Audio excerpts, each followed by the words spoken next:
الله أغثنا يا رسول الله يا ديم الجاه عليك صلوات الله عبد بالباب يرتجي على اسم الأعتاب Bismillahirrahmanirrahim. Assalamualaikum warahmatullahi wabarakatuh. Alhamdulillahi rabbil alamin. Assalatu wassalamu ala asyrafil anbiya'i wal mursalin Sayyidina Muhammadin wa ala alihi wa ashabihi ajmain, amma ba'd. Puji syukur kita panjatkan kehadirat Allah Subhanahu wa Ta'ala, di mana pada hari ini kita masih diberi nikmat olehnya, baik berupa nikmat kesehatan, nikmat insan, serta nikmat Islam.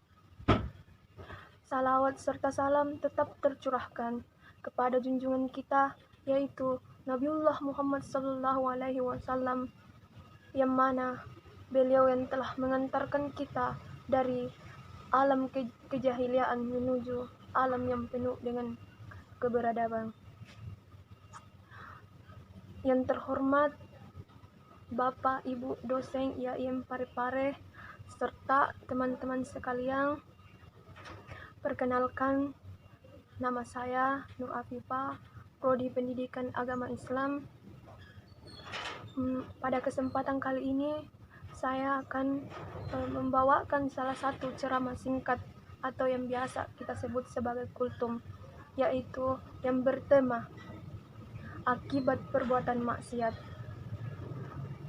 Manusia diciptakan dan dilahirkan dalam keadaan bersih.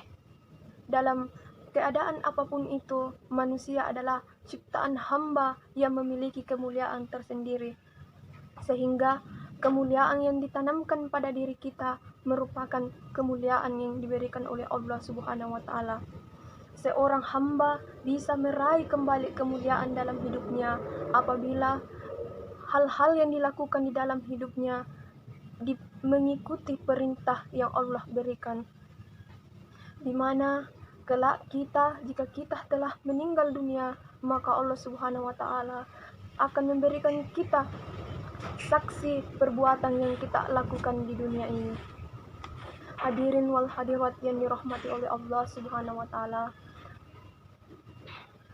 adapun bahaya dari perbuatan maksiat itu sendiri terhadap jiwa kita ataupun terhadap jasmani kita, yaitu tidaklah sedikit dari apa yang bisa menyebabkan hati kita menjadi tidak baik.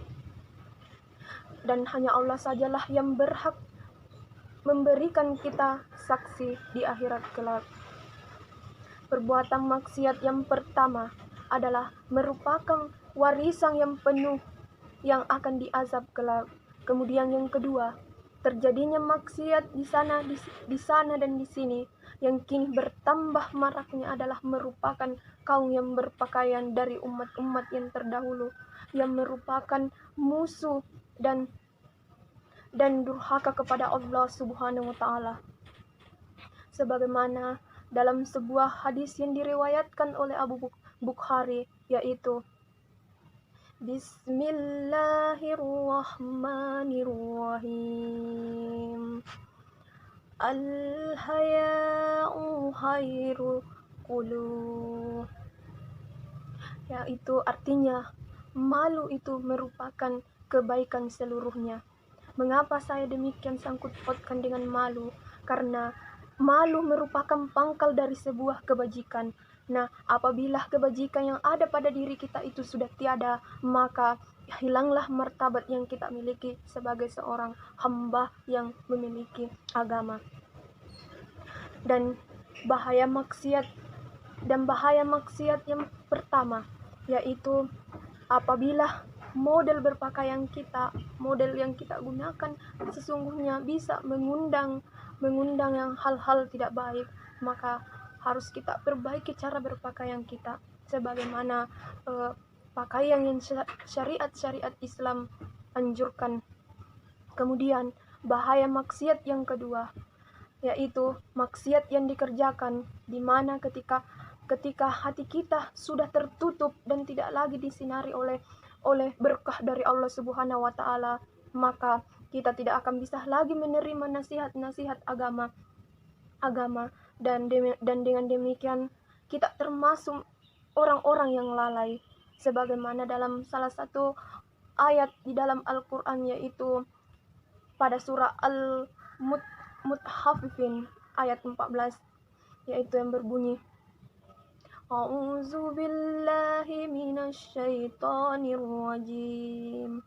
Bismillahirrahmanirrahim.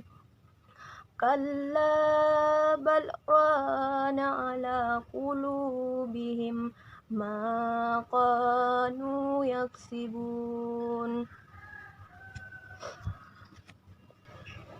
Yaitu yang artinya sesekali tidak demikian. Sebenarnya apa yang selalu mereka usahakan itu menutup hati mereka. Dari penjelasan di atas, sebagaimana menurut Iman Hasan, beliau berkata, sebagai dosa yang berlapis-lapis dosa hingga mampu membutakan hati. Dan menurut ulama lainnya mengatakan bahwa ketika dosa dan maksiat telah bertumpuk pada diri seorang hamba atau manusia, maka kotoran hatinya pun akan timbul dan tidak akan bisa lagi kita perbaiki ataupun kita bersihkan selain ketika kita mendapat hidayah daripada Allah Subhanahu wa taala. Bagi teman-teman sekalian, mungkin cukup sekian pada hari ini. Akhirul kalam, saya akhiri dengan ucapan wabillahi taufiq wal hidayah. Wassalamualaikum warahmatullahi wabarakatuh.